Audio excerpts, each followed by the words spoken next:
I'm only going to say this once. Oh, probably many times. July 20th. Racket. Why does my computer start doing this every single time we begin this show? I hit record and Zach goes choppy slow motion. Completely. Like a half-best dead action scene. You talk about Racket, and I'll be back in 1 second. We're doing it live. July 20th in New York City at Racket. You can get your tickets now. If you're a Patreon, you can get 25% off. Even though the pre-sale is over, you can still get that discount. So become a Patreon, patreon.com/countthedings. If you're not a Patreon, you want to get tickets anyways, find us on Instagram or on Twitter at countthedings. Buy a ticket, come to New York, come hang out with us. If you're a VIP, you get in early. You can meet and greet. You can shake hands. We're going to have a great time. Shake hands. It's going to be a dope time. You just like shake babies? Is that what you said? Whose home are you in right now? This is my home. I like to play the grand piano when I'm, trying to relax. Amin built that fireplace with his bare hands, stacking every single stone. I don't think there's a chance. Why not? You don't seem like a handyman type. It's not IKEA furniture, Zach. It's like in the back row of movies, maybe. I think this is going to be our best live show ever. Can I say that? I agree with you. I agree. I don't think we've been in a better place, talent and brand wise as a company, show wise as a company, as we are right now, content wise. And I actually think we might not have enough time to do everything that we should. That's how packed our show is going to be. And we're in the process of lining up some incredible guests for you guys.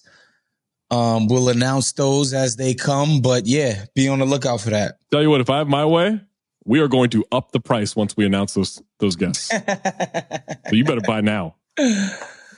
I got part ownership in this company. I have some say. I can sway these guys. Sir. I can lobby. Going to raise his share of the ticket price 500%. We're going to do. It's going to be like Succession. Yes. Zach is going to have to go find like allies in the company. Bear hug. I think I can get Trey. I have no chance of getting Amin. I think I can get Waz.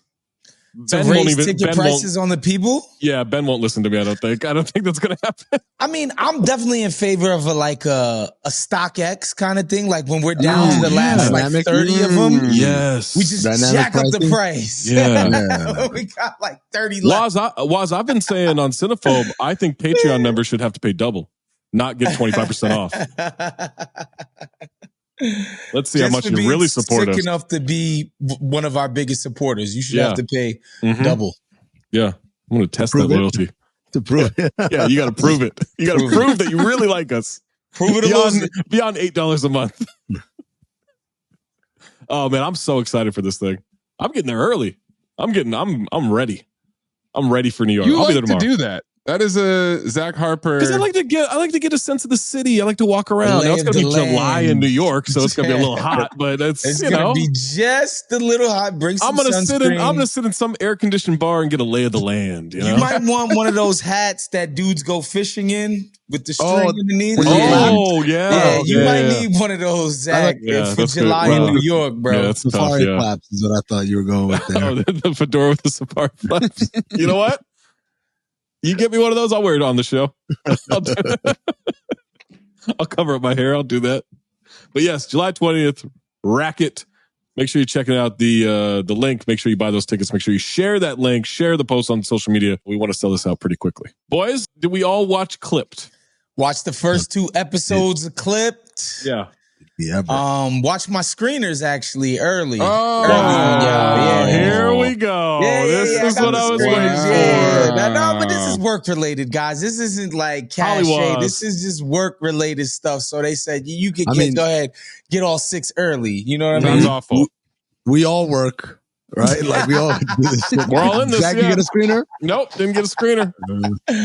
Let me Mace, see if you I get a can put screener? y'all in contact with the FX Networks homies. They emailed me plenty of times saying, "Hey, if you want to talk to Ramona Shelburne, we can set that up for you." I was like, "I can talk to Ramona if I want to. I can." That's. You didn't jump at the opportunity to talk to the source material?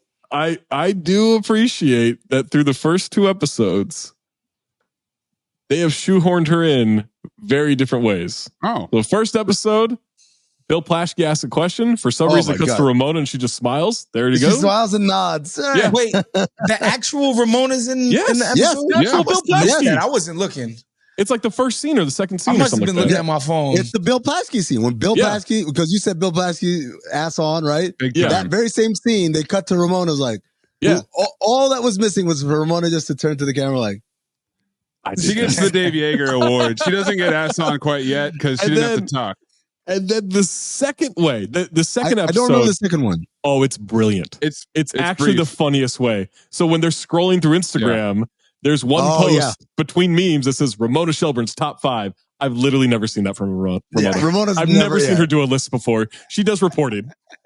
You guys, are you like me? And I always get fascinated when movies that are set in the not so distant past able to nail like how social media looked. Like, God, that's what that got me. Yes. Yeah. That was the old Instagram that. user interface. That struck with me immediately. I was like, damn, Instagram looks nothing like that anymore. But that they did nail that. Yeah, it always gets me with the texting, old texting. Yeah, where it's green bubbles and kind of blockier. But I cannot stand when they show a text and it's the first text between 2 people who apparently have a long relationship. Like they're just clearing that conversation all the time. That drives me insane. That drives me insane when that happens. I delete the Cinephobe chat every day. That I believe. Delete. Sometimes before you've even seen the messages. Yeah, you just see the notification. Blind Might deletion. not even be for that. Get out. Woz, you went to the event on Saturday? I actually didn't. There was an event on Monday or Tuesday. The screeners were delivered, so you didn't need to. You didn't need to go. No. It wasn't that. It's like I ended up having some work shit later, and I'm just like, bro, like you're gonna have basically an hour and some change to literally get there on time, park, do all of that shit. I was like, fuck it. So I just stayed, but I didn't end up going to the actual premiere. But I seen a couple of the homies was there. Windhorse was there. Mina was there. A couple of the homies was down there. So I was like, damn, I missed some people, but I didn't actually make it. Mina realized why I'm not getting screeners or invites now. Oh, you just now put that together? I just now put it together. I was like, because I looked in my inbox, like, why isn't FX Network hitting me up? And they're like, duh. Excommunicado. Yeah, forgot about that shit. All right, so I know that Woz and I are on different sides of this. Way different. I'm curious what Amin thinks. I think Ed O'Neill has been great through the first 2 episodes. I think the woman playing V. Stiviano has been really good. Terrific also. Cleopatra Coleman. Yes. Both of them have nailed not only the look, but also the sound. He sounds Ed O'Neill sounds like Donald Sterling. Intonations, like it's all dead on. I think the woman playing Shelley has done incredible. I think she's very well. I got some notes on Shelley in a minute, but there's gonna be notes on Shelley for sure. I think the rest of it is an absolute disaster. Hold on. Disaster? Absolute That's disaster. what I'm saying. What is the disaster exactly? Wait a second. Bad acting. I think Larry Fishburne's been terrible. You mean to tell me you saw the dude who plays Steph Curry and you didn't have to do like a double take? That's not the real Steph Curry? No. You know the one that look, that's funny. The funniest one is Big Baby. They just got a fat dude. He's 47. They just got an old fat guy and put him in a Clippers jersey. He looks absolutely a t-shirt like Glenn Davis has ever looked. Here's the thing. Some of the casting is obviously the biggest issue, which at one point, I think it was during the second episode where I'm watching it and I'm like, yo, how can I be watching something on TV and I know every single one of these guys is average height? Like not a single person who is casted is really that Matt tall. Barnes is the tallest player on the team. Exactly. But he's tall in real life, though. Well, that yeah, dude is exactly. tall in real life. For sure. But everyone was like, why didn't they just get Blake Griffin to play him? I said, because then he'd be 9 inches taller than DeAndre And Jordan, you which can't isn't do true. that. Like, and there's not a bunch of actors who are 6'7" and 6'8" out there. right. To be fair, Winning Time, the people that they cast, the way they shot it made them look. That's so the difference. The guy who plays Kareem It's like is 6'8", literally right? like, he's like 6'5" or 6'6". Oh, he's not okay. even that tall. The guy who plays Magic is a little bit taller than I am, right? Yeah. The guy who plays Norm Nixon, who's Norm Nixon's actual son, is the actual Norm Nixon height. But they so like him and the guy who plays Magic aren't that much difference in height in real life, but they shot it so that Magic always looks big and he looks kind of shorter and all that. So there's ways about it. I think you could because like you said, you're not going to find like a 6'9" great actor. So like Solomon Hughes, who played Kareem, was 6'11". Just so you know. Oh, boom. There you go. Oh, right. Well, Quincy Isaiah was like 6'3", so they cheated a lot, but they got it for Kareem. Yeah. So I posted a picture of the Blake Griffin on the show last night, and someone quote tweeted saying, "Yes, everyone's making fun of like the likeness, but he's mastered the essence of Blake Griffin." And I held off. I was like, not in the slightest. Not if you even just pass Blake Griffin for a second. Too, would you think that I think is important is that for us, people who live and breathe the NBA, these people are as recognizable to us as Michael Jackson. For sure. Basically. Yes. Like that's a quote. In my mind's eye, Jamal Crawford is a face that is indelible in my mind. It took me so long to figure out who the fuck is this Reggie Jackson? Until when he was at drinks with JJ, until he said JJ, I had no idea who the fuck the Jamal Crawford dude is the one that has been taking me out the most. The old color commentator. I thought it was the dude that used to be with Ralph Lawler. Yeah, me too. Knockout with him. That's what about. They're like, it's having a conversation with someone about what's happening. I get the story is Sterling and it's not the basketball, right? Yes. But you have to do better. Like if you're not going to be able to like have basketball, the acting of the players has to be great. The dude playing Chris Paul's terrible. The dude playing Blake is terrible. The dude playing DeAndre is terrible. JJ's terrible. To me, this isn't a basket. It's not about the basketball. So to me, go get actors. Go get actors. And then we'll around the actual basketball. You know I'm right there. You know I'm right there, Waz. No, I'm not saying you're wrong. I would never say that you're wrong. Obviously, that's true, but I took that to be baked in. I'm not gonna lie. Like these unknown dudes, I've never seen them before. I think I've seen Chris Paul before. I think Chris Paul is in P-Valley. Okay, cool. And then Matt Barnes is in what's her name show? Insecure. Yeah. And yes, I've never seen these. I've never seen this JJ guy before. Nope. Which, by the way, isn't really an excuse because like one of my favorite shows, Industry, like they just plucked a bunch of kids out of drama school, like fresh out of graduation. There's plenty of talent out there. Go get actors. Really? That's my point. My point is this: is that you go get actors who can act, who kind of resemble them, but most importantly can act. And then if they can't play basketball, dude, we'll throw in stunt doubles because the basketball, the actual playing of the basketball, you can literally cut to final score. Like, oh man, we lost again. Nobody's here for the basketball. This ain't white men can't jump. Okay? I am here for JJ Redick's character trying to shoot a basketball. I'm here for that. Dude, I'm gonna tell you. Now, do you guys know what the most offensive part in the first 2 episodes was? By far. When first of all, the second most offensive part is that Chris Paul's hanging out with any of these guys. Like, this is. But the most offensive part is they're hanging out at like a Dave and Buster's or whatever by a Papa Shot. Yep. And the kids talking about, my dad says you guys are cursed, and he starts listing all the bad things that happened in Clippers history, and then he says Marquise Johnson fell and broke his neck and never played again. I'm like, who the fuck is Marquise Johnson? You know, Zia's dad, man. Talking about the Oakland Warriors. Was pretty bad as well. That I thought was like, I didn't know that they're trying to get around the use of, because they never said the Warriors. They say Oakland. They kept saying, they have the jerseys though? Did they? I don't know. Let me go check the picture of Dak Prescott. But anyway, going back to Dak Prescott is hilarious. There was little things that take you out. Nobody said, hey, nobody, first of all, nobody on set watches basketball. right? There's no basketball advisor there to say, hey, by the way, it's pronounced Marcus Johnson, right? Ramona wasn't there that day. Well, she's busy making her top 5 list.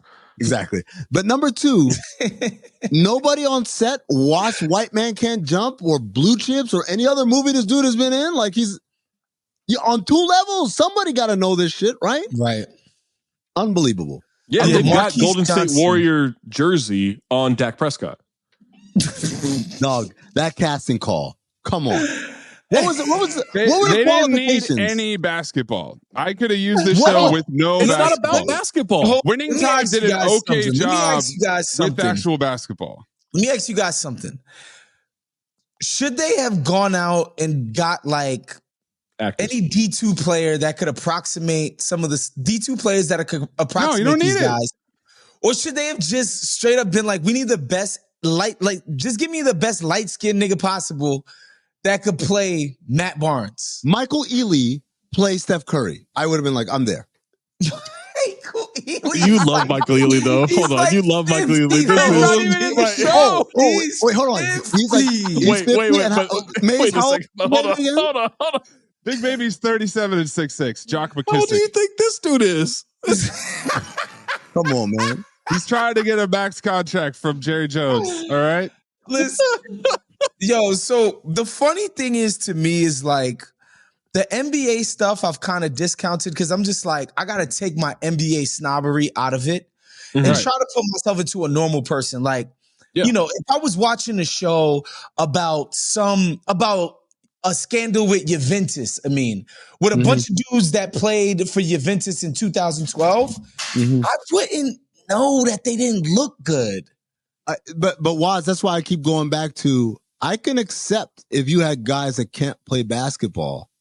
I cannot accept you have guys who can't play basketball and also can't act either. Yeah. Like you gotta come players. It's gotta be one or the other. Yes. You either got to look exactly like them playing ball out there and then deliver your lines like this, or you are Laurence Olivier, Christian Bale, Denzel Washington, nailing everything, but then can't catch a basketball. As terrible as I think the first 2 episodes of the show are, and granted, there are good performances, but it's awful. I just completely disagree. I completely disagree. Bad acting, bad writing, like all of it. It's bad, right? But wait, you don't think? Hold on, you don't think Doc got a Prius to pick him up from the airport? That's in my notes. That's in my notes. You don't think he picked up Uber Eats himself? Doc shopping for his own groceries. Yes. Yep, that's it. Elgin Miller, man of the people. Doc got to LA. First of all, got to LAX. Didn't fly private to goddamn Los Angeles. He flew commercial. The man was Southwest. He was in Delta Comfort. No, he was in Southwest. Bro, he wasn't even Delta One. A class. What do they call that shit? Like, come on, dog. What are we doing? There's so much fucking Clippers position in there in this thing. Like, oh my god, the exposition is just heavy. But I get it. You got to set the foundation for the regular people, right? I thought that was important, man. This show through 2 episodes is atrocious. No, in a way that I need 5 seasons of it. This is Ballers level of like it's so bad. It's so bad. It is Ballers level for years. That's Ballers. A great call.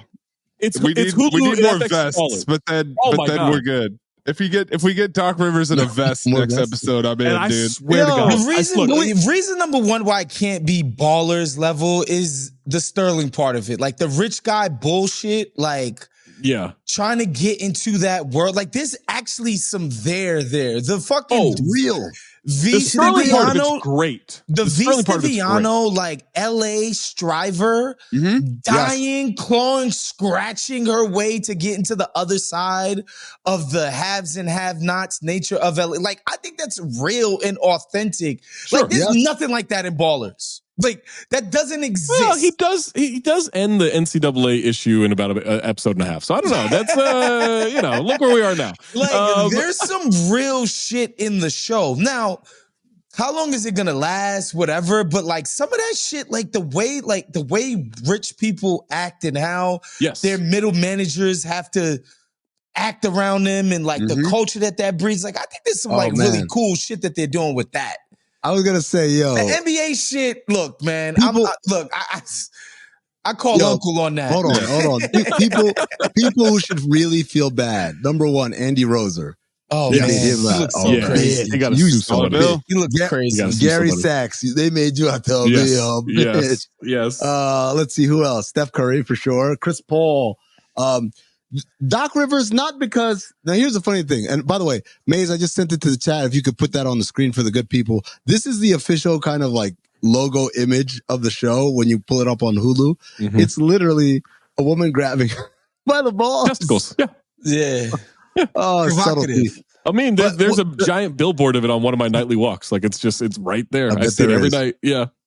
So one of the things that I found very interesting is how people are being positioned. And I'm watching the way Doc is being positioned. I'm like, are they making this nigga out to be a hero? Like, yes. Like I'm the only one who's serious about, and everybody else has agendas, but I'm going to try and bring it all together. But I mean, he was in real time the hero of that Clippers thing.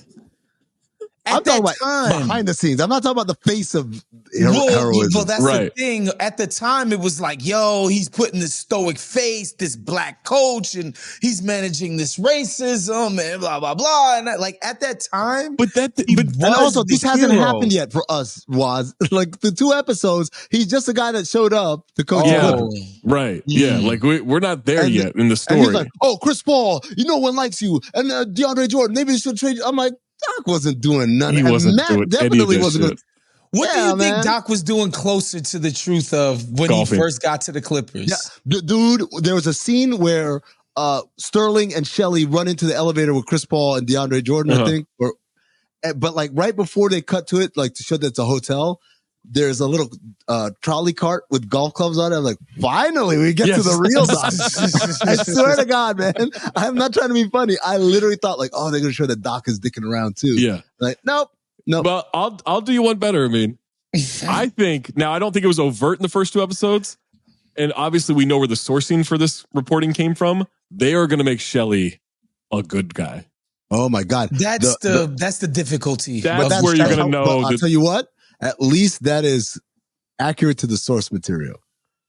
Yeah. Yes. It sure like is. The source material, it's an excellent podcast series that Ramona did, but like it was obvious. Oh, of course. You know where the sourcing came from. But I feel like the people she talked to and whatever, obviously I haven't talked to Ramona about this, is Shelley and Doc. That feels like why this is the way that it is. Clearly, she didn't talk to Chris Paul extensively around. Well, he's too busy hanging out with his teammates. Yeah, being a good guy. Okay, so I think this is more interesting than just talking about the show. It's talking about what you guys know to be true about this Clippers in comparison to how they're being portrayed on the show. The organization? So, the organization and the dynamic on the team. I think everybody accepts that Chris and what's his name and Blake Griffin did not like each other. Yeah, sure. Never liked each other. But DJ would never he'd never be the one to stand up and clown Chris. Yeah. And Chris wouldn't, and if he did, Chris wouldn't have just been like, I'm DeAndre Jordan. He would have lit into that motherfucker 7 ways from Sunday, right? Yeah. Well, it felt like they reduced the basketball player characters down to one character trait, right? To make it as simple as they can. Lizards for DeAndre. I'm type A JJ. I'm the white guy. Like it was funny. I gotta admit, that's funny. How did you know JJ's type A? I loved that rap of the exposition. On the bus. Or the montage of Chris having OCD. The montage of Chris having OCD. Oh my God. Yeah. He doesn't do everything 3 times. Okay. I'm Doc. Right. I know my players. Wait, hold on. Is he Charlie Day's mother on Sunny? Like it was reductive, but they're trying to at least give. See, the problem is that we know way too much, and when you make a show like this, you're trying to pander to people who know nothing. Yeah, of course, you end up with something that doesn't really hit either way, right? Because if you know what's going on, it doesn't deliver, and if you don't know what's going on, why would you care in the first place? That's the flip side is like how much of it is necessary. They're giving us exposition about things that aren't necessary. Right. Yes, I need to know that Blake and Chris Paul don't like each other. Sure. Right. yes, I need to know that that JJ Redick was almost not signed because he's white.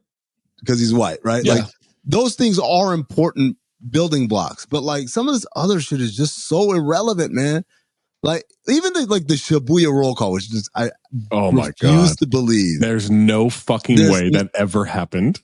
You don't think the team ever did like a freestyle session, like a little go around and freestyle? You don't think that's possible? They did that like season 7 of The Office. I think JJ. That's where I believe it happened. JJ got everybody. That's definitely what JJ Redick does. Yeah, I mean he's a rapper. He is a rapper. That part they got right. Yes, he and Ryan Anderson. Like, and the best stuff is the stuff with Ed O'Neill and Cleopatra.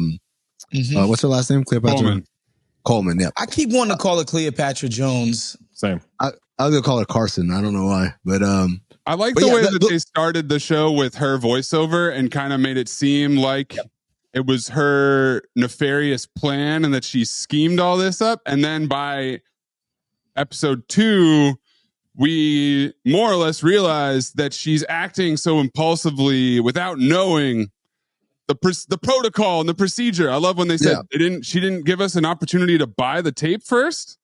What is she doing out here in these streets? Just going straight to TMZ. What is that? Yeah. She's super sloppy with it. She really fucked it all up. She could have had everything. For sure. Run the Clippers. Like your dreams. Well, maybe not run the Clippers. No, she could have run the Clippers. No, these that are wasn't not Bombers Clippers. No, that wasn't gonna happen. That wasn't gonna happen. Like his whole thing was he was smashing. That's it, man. He wasn't trying to like actually give her. Well, apparently wasn't. Well, that confused me as well. That seems like a Shelly thing. Yeah, that's what I was like. No. This is the thing. Like my mind goes in different places. I took that as an erectile dysfunction thing. Oh no! Like he literally couldn't get it. Viagra. Not that he didn't want to. That dude was. Yeah. He's all about speed. It was very foot obsessed. A lot of podiatry going on. How about that scene, by the way, where he's moaning, and I'm like, oh my god, and then it's like, oh, it's just a foot rub. I love also. Oh, we haven't even mentioned. I love how Reading Rainbow is the exposition. I love it though. It's as an exposition vehicle. He's clipping. As an exposition vehicle, it's tremendous. It looks like you're trying to update your resume, Doc. Like, Only thing I don't love about the LeVar Burton thing is that V's homegirl, the black chick, is better at doing the LeVar Burton thing. Yeah, she's awesome. Really good. She's excellent. Ivana Pearson is Deja. She's when she's giving her the speeches about how you got blue chip pussy. Yes.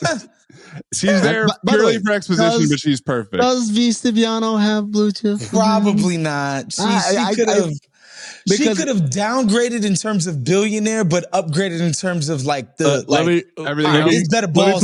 Let me put you guys in the right mind frame to know that she does. She had to take down a picture with Magic Johnson. Okay, that's how you know. That's how you know. Another thing that I noticed that Put some respect on her blue chip. Zach, I know you're a fan of like freeze framing and looking at things. Yeah. Did you ever stop and look at the voice note names? No. One of them is called. To do that. Oh my God, they're so good. One of them is called Kobe. Overpaid but attractive. That's the name of the voice note. There was another one. Where was it? Tax invasion tips. Not evasion, invasion. Yeah. It was amazing, dude. To just stop and look at the stuff. Oh, incredible. Yeah, I would say the look of it outside of the lookalikes, like outside of the casting, the look of it, and you mentioned the social media and everything, is incredible. It looks great. Question for you guys. At one point, Shelly says, if I was smart, I'd go out and get my own V.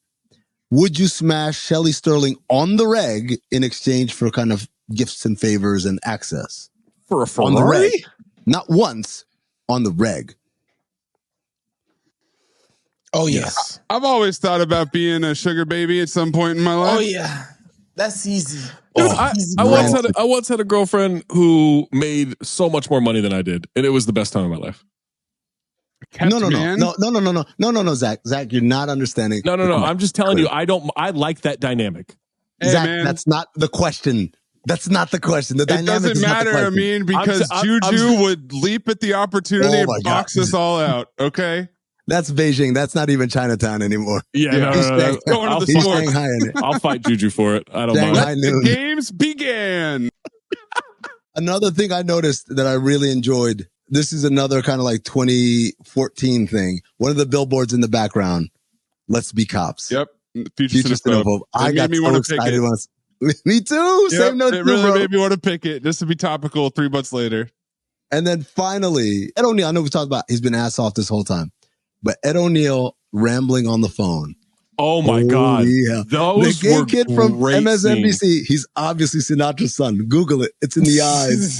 Jesus Christ, what happened to Joe Piscopo?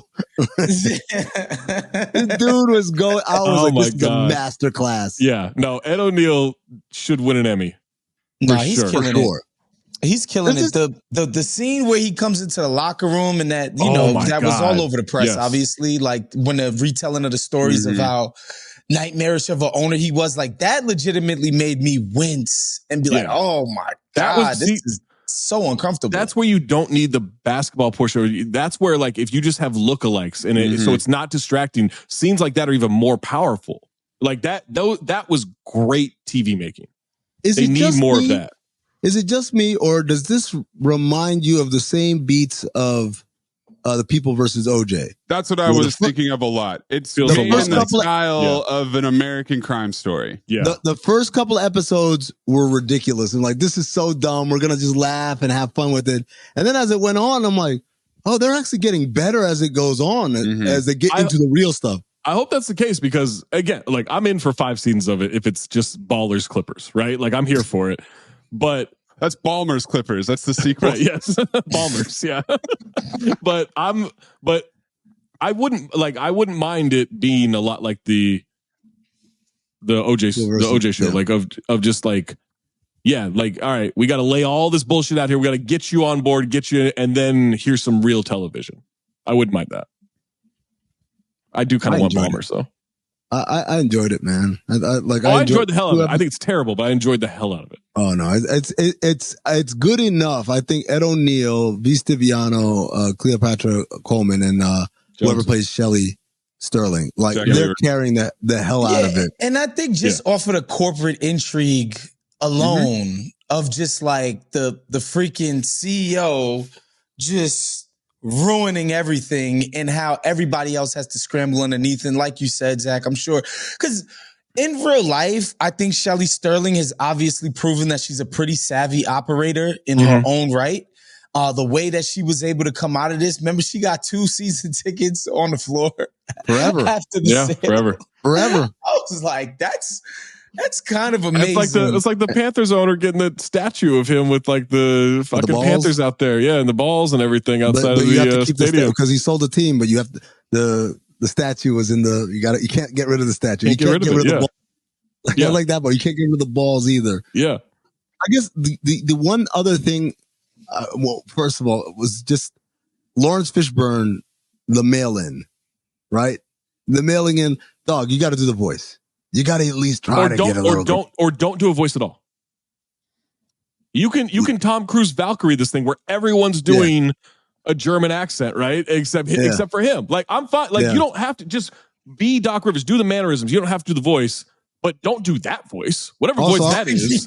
I don't know. You know what he sounded like? He sounded like he was trying to do an Alvin Gentry impersonation. Which, by the way, the guy playing Alvin Gentry, holy shit, man! Wow. Like again, I needed Doc to say, Alvin, I didn't know. So I didn't know either. Alvin Ty Gentry, Lue is worse. Ty Lue didn't like. I'm like, that's not Ty Lue.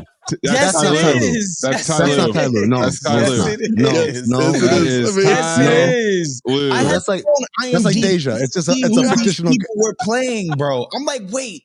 I was like, wait, there's a Ty Lue in this show? That's not Ty Lue. It's not Ty Lue. I think he says Ty. He does. He's listed as Ty Lue. That's him what and I knew Alvin was Gentry. Ty Lue. I didn't know Alvin until after the show. I saw someone mention on Twitter of and Alvin Gentry. I was like, what? When Sterling comes in the locker room after the playoff game, and what's his name? And Doc says, "Get the fuck out of here." He says, "Alvin, get them out of here." Yep. And that's when I was like, "Oh, what?" I want to text Alvin on the spot. It was bad, man. Do that right now. You gotta for 2. I mean, what did you think of Doc Rivers? Lawrence Fishburne's hair as Doc Rivers. It was weird because it's like they gave him clear Beijing hair, but Doc has a strong hairline. Now everything from the back, that's where you get a problem. I also thought it was weird, or maybe not so weird, that Lawrence Fishburne didn't try to lose any weight to play this role. He's good. He's like, yo, this is the packaging. I don't know what to tell you. This. Oh God! I'm gonna be shirt off in a sauna with LeVar Burton. It's just kind of crazy that this is the same dude from Boys in the Hood. Like, he just doesn't look the same. It's Morpheus. Yeah, he basically. Honestly, I wish he had been Morpheus as Doc Rivers with the glasses on the whole. Yes. I like. He's got not defined, but just size wise, a Bolo Young like chest. Oh, that is a wide barrel chest. Barrel chested, I believe it's called. I expected him to be droopier without a shirt on. He wasn't. He's look, he's not in shape, but it looked better than I thought it would. Oh shit! Let me just send it to the chat. Yeah, your house is messing it up. I'm excited. It seems like they're trying to recreate the scenes that are recorded verbatim. Yeah. Which means we're gonna get the deposition, and that will be a Hall of Fame television moment. The deposition is not from this case. It's from like housing discrimination one. No, but I think we're going to. I think they're going to get it. Though. I think we're going to. What's the deposition? The question was, "Sir, is this your handwriting?" Remember that where he's talking about a girl like pleasuring him in a limo. You've never seen this one? It's the one tweet of mine that comes up every couple of months where people like I just screenshot. I was like, I cannot wait for this, this lawsuit or whatever. And it's a deposition of him talking about a girl pleasuring and how much he loves that and everything. And the lawyer then just goes, "Sir, the question was, is this your handwriting?" Waz, you don't remember is this your handwriting? Oh my God. I do not remember. The only one I remember is Magic Johnson, where he's got AIDS. That's the one that. I hope we get that. That was on TV. He did that with Anderson Cooper. Yes. Yeah, that's the one that sticks with me because he would rather his woman have sex with Magic than show up to a game with him. Here we go. Here it is. I got Zach, which role do you want to play? You want to be Donald Sterling? I guess so. Okay. That's tough. This feels like Amin moving Gotham City up his list. He trapped you pretty good. He sure did. I'll be the deposer. Well, I fool around sometimes. I do. No, you got to do the Donald T voice, man. You can't just read it. What? I feel like that's another trap. Do the Donald T voice. It's not like it's a Irish accent or whatever. Just do how he talks, Zach. He talks like this. Well, I fool around. Steven Seagal. I fool around sometimes. I do. When a girl seduces me and tells me all of these hot stories and dirty things and tells me how much she wants to suck on me and takes my shoes off and licks my feet and touches me. When I'm in a limousine, she takes all of her clothes. The limo driver said, "What's going on?" And she started sucking me on the way to Mr. Coon's house. And I thank her. I thank her for making me feel good. Sir, the question was, is this your handwriting? That's a legal deposition. Zach, well done. Way to navigate Mr. Coon's house. Yeah, one of the most unhinged public figures. I should have pre-read that before I started going in. Also, I assume Donald Sterling is like senile now, right? He's got dementia or something? Yeah. He had dementia. He's been at dementia, man. Yeah. The guy's crazy. It only gets better. That's what they say. It only gets better. Hey, who do you guys got in the finals? That's all right. That's it for me. That's it for me. You guys have fun. Bye. Waz, who you got in the finals? Mavs in 6. I've got Mavs in 6. I don't feel good about it. I feel real dumb about it. 6. I think the big thing is KP. if he's in a limited capacity, if he can't play 36, 40 minutes a game, they're going to have major problems.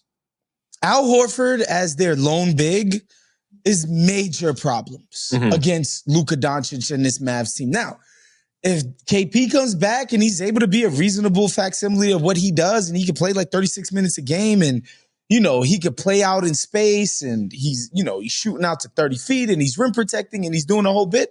All right, cool. Yeah. They got a good shot. But I think, bro, his first game back is going to be in the NBA Finals. Like, and he's coming off of a calf. His mobility is going to be compromised.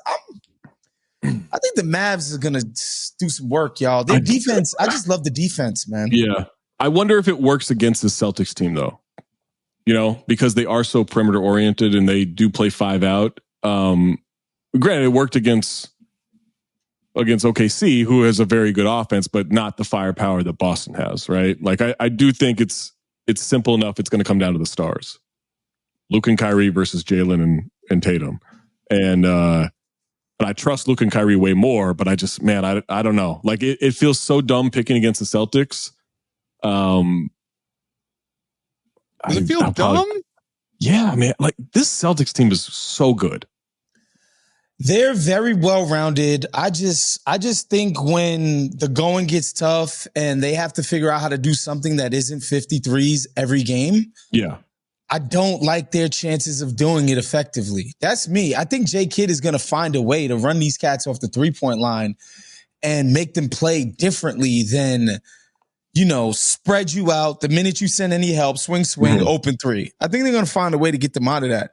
Because J. Kidd has come up with answers in every series defensively. Yeah, but this offense is... Again, KP has to play a lot and effectively. You don't think 38-year-old Al Horford can hold it down for the Celtics? No. Al will have one game that wins them a game. Scores, but consistently on defense, he's going to have problems. Probably. Yeah, I mean, that middle of the lane is going to be wide open. Exactly. When the vertical spacing is going to be tough for him. The having to come up and not be constantly being his drop coverage is going to be tough for him. Yeah. He's going to have a decent amount of problems. Maybe they'd be like, yo, whatever, we'll stick Al onto Derrick Jones Jr. or something like that. Who knows? I mean, there's a lot of things they could do. I just think the way Luka's playing right now, added with the 7-day rest. So, yeah. With the Celtics having not had to sweat even a bit to get here, and all the sweating they're going to do is going to come in this series right here. I just think Mavericks are in a perfect position to pick them off. I've been saying it's if the Mavericks win, it's a coronation for Luka, right? And if the Celtics win, it's a validation of like these 8 years like did lead to something. So I was having this conversation earlier. If the Celtics don't win, I say like you just run it right back. Yeah. Same team next year, because look how good you're 4 wins away from a championship, right? As of right now. And if for whatever reason Luka just beats you or you fall apart or whatever, I don't think you can overreact. I think you have to believe, no, this team is good enough. This iteration is good enough. We got there easily. Even if it's not as easy to get there next year, we'll still get there and we'll take our chances against whoever comes out of the West. But I would, if for some reason they lose, I think it would be a mistake to overreact and make any kind of changes. I agree. I don't know why you would like blow up a team that won this much. I mean, won just decisively, basically, in the games that they did play. Only thing that I think could come in the way of that, of course, is salary consideration, apron talk and shit like that. Yeah. But if they're willing to spend it, they have the team constructed now to like, they're not losing anybody, right? Like everyone's extended. Hell yeah. Man. What I want to happen, and this is no offense to Celtics or the Celtics fans, what I want to happen is Kyrie to hit a game winner, Game 7. Yeah, that's what I want. The Celtics meltdown from the logo. A Celtics meltdown is what I'm most rooting for. Doesn't even come close. Yeah, because it just would be the most fun for our industry. I just want the chaos of Kyrie beating them because I think that's the funniest outcome. It also might be the most dangerous outcome, but it's the funniest outcome. Yeah. But I'm hyped on. Again, I wouldn't be surprised if the Celtics won. Obviously, they're this talented. They've won all these games. I just think the Mavs got it going, man. I just think Luka is just on. He's just so dialed in right now. If he stays healthy, for sure, right? Because he's had the rest, like you said. He's a week of rest to really heal up. Michael Finley's not letting him drink. This is like we're in a good position for Luka's body right now. But if that knee starts troubling him, that could get ugly real quick. I wonder if the Celtics win, is it 100% because of the Dame Lillard trade? Is the Bucks acquiring Dame, getting rid of Drew, sending Drew to the Celtics, is that the decisive piece? Because I was wondering, would Robert Williams III be a better defensive matchup in this series against the Mavs? He'd be injured. Robert Williams like doesn't. But his knee is like soup, right? It's like degenerative. It's like he's done. And to be honest, man, I don't know. I feel like Bud was out of there no matter what. I don't think Adrian Griffin with the same Bucks team from last year makes them a championship team. No, I'm not saying. I'm just saying the Celtics acquiring Drew. With the addition of Drew. Because look, Celtics fans don't want to probably admit this. Drew is a massive upgrade in every way on Marcus Smart. Yeah, he's better. On defense too. On defense too. Defensive player of the year. He ended up with it. He ended up with it. And yet, anytime you talk to an NBA player, hey, who's the toughest guy to go against, Drew? Every time I think this Defensive Player of the Year award might be. This is the Warriors thing coming out. This is the Warriors thing coming out. No, it's a regular season award. It's a regular season award. Marcus Smart got it. Marcus Smart. He got it because Robert Williams III got hurt. But he's not a better defender than Tatum either. Like, that's the thing. Like, he was the third best defender on his team, but he started his own whisper campaign. Probably fourth. It might be fourth because Jaylen Brown's really good. Exactly. Jaylen Brown's a really good defender. He's the fourth best defensive player on his own team and one defensive player of the year. But he's also like a 4-time Hustle Award winner. So, he dives on the floor. We love hustle. We love hustle here. Yeah. We respect the hustle here. Yeah. What is the narrative that you guys are both the most tired of talking about since you've been talking about the NBA Finals? Tatum and Luka. It's get it out my narrative. They're not comparable players. They're just not, and it's fine. Feels like a very ringer centric. It's just fine. It's not. It's just not. It's just it's not just the ringer. It's not just the ringer. Look up JJ's podcast right now. Why is Tatum being disrespected? Bill will talk about it. This person is like, it's not just the ringer. A lot of people have been like, oh, Tatum is so disrespected. Oh, Tatum. Bruh, he's not one of them ones. He's not. And it's fine. It's completely okay. Also, hate, slander, disrespect. Let's learn those words, internet. Could we? Could we learn those words and just what they mean and how to use them? Is that okay? Can we do that? It's not hard. I dropped out of college and I know them. That's true. Like it's real easy. It's real easy. Get them the phonics from Tatum Eddie. Disrespect situation or just Tatum like people aren't reverential enough to Tatum. That talk, yeah, I'm done. I'm over. Don't get it. Like he's really good. He was 5th or 6th in MVP vote. Like that's good. That's respect. That's great. Like he's really good. No one denies that he's really good. It's also like he's been knocking on the door for 8 years, and he's only 26, 27, whatever he is. But like, at some point you got to win one. Just like, guess what? If Luka doesn't win now, and like they're not as successful next year, you're gonna hear the same shit for Luka. Like but Tatum's been knocking on the door more. Like so, yeah. At a certain point, you got to win one. We did it with Giannis, did it with Jokic. Like that's how it is. That's the ecosystem. I want the Tatum story to roll over to next year. I know you do. Oh my I know God. You do. Jesus Christ. I'm sick of this fake. Do we need to break up Tatum and Brown if they don't win? I'm sick of that. That's stupid. That's dumb. That's dumb. I likened it to every year Kentucky gets knocked out early, and we go, is John Calipari going back to the NBA? Is he going to try to step back into the NBA as a coach? And it never happens. And then every time the Celtics lose earlier than they should, it's Tatum and Brown might not work together. Like, what the fuck are you talking about? Nah, I'm in the mix every year. The Jays, yeah. You just want Tatum out of the league. No. I want Tatum in the league. I just want the conversation around him to just be constantly this. Can he do it? Tatum around to feast on his corpse. He's so good. He's so great. good. Like a vulture circling one of the in the best players in the skies. history of a storied franchise, for sure. Well, I don't know about that. I just think he's He's really not good right one of now. the greatest Celtics ever. Like look at his accomplishments by his age. Like he's basically going to be the best Celtic who isn't Bird or what's his name? Bill Russell. You think Hondo's is going to be a better Celtic than Tatum? I think Paul Pierce is a bigger and better Celtic than Tatum, and I think the only reason he got in the Hall of Fame is because KG dragged his ass to a title. It's true. So wait a second. So you think if Tatum's trajectory keeps going in this, all of these top 5 MVP finishes, all of these All-Star teams, you got to win. Oh, he's got to, but he just has to get one though. Yeah, Pierce only got one. Yeah, that's what I'm saying. Yeah. I think he'll get one. But he would still be below Russell, below Bird, below Hondo, for sure. Okay. Hondo for sure. Okay. But again, all right, you're 4th in that team's history. That's pretty good. That's pretty incredible. Yeah. That's what I'm I wouldn't put him over Antoine Walker, but that's a me thing more than a basketball thing. He's definitely not over Rick Davis. He's definitely not over Rick Davis. Invented the 3-ball era. Dude. Dumbest thing they could have done is give him a 3-point line. Big Baby and clipped.